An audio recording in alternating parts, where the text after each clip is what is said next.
All right, today we're going to talk about something that sits at the very heart of building great products. It's this fundamental tension, this constant push and pull between discovery and delivery. You can think of it like a tightrope, and the best teams, well, they've mastered that balancing act.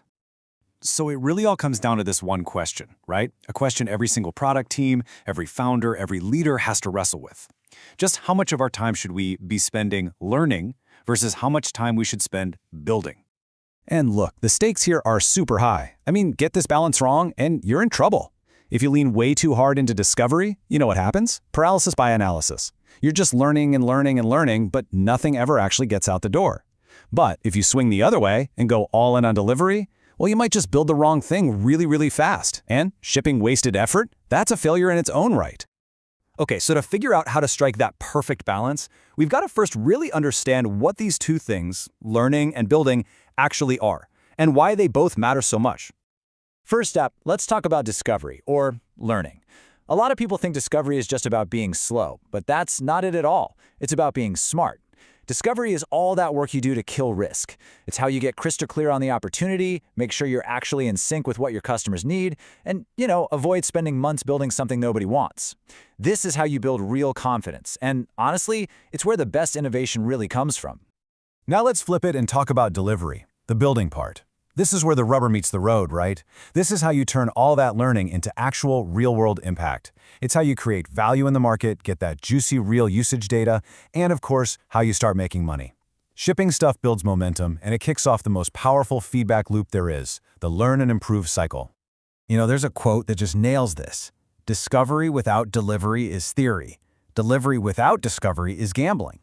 I mean, think about that. One without the other just doesn't work. One is just an idea, and the other is a total shot in the dark. They absolutely need each other.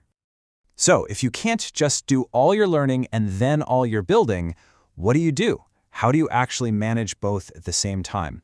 Well, that's where a really cool model comes in known as the parallel tracks method.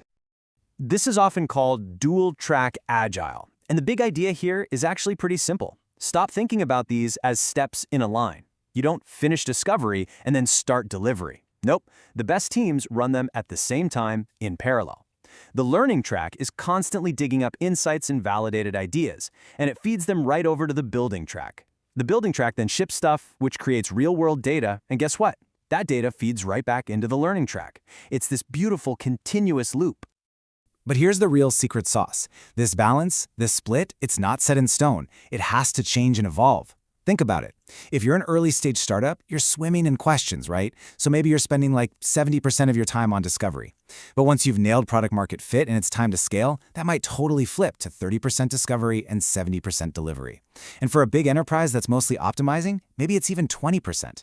The whole point is to be intentional about shifting this balance as you get more and more clarity. So when should you really dial up the discovery? Well, you do it anytime you're facing a big fog of uncertainty. And the warning signs are usually pretty clear. Maybe you're jumping into a new market, or your user adoption is just flat, or maybe churn is way too high, or your value prop just isn't hitting home.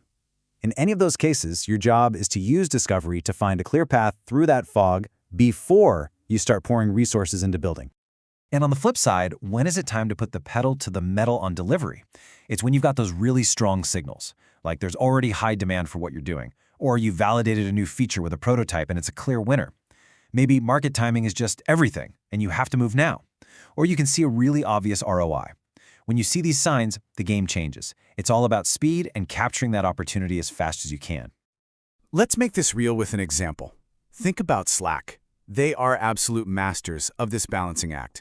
Before they roll out any big new feature, they basically live in the discovery track.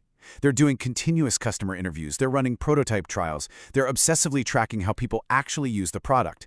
And it's only when they see these clear, validated patterns emerge from all that learning, that's when they flip the switch and go full speed on delivery. And what's the result? A product that feels like it just gets you, which leads to that insane adoption and super low churn we all know about. All right, so we've got the theory down, we've looked at the model. Now let's get super practical.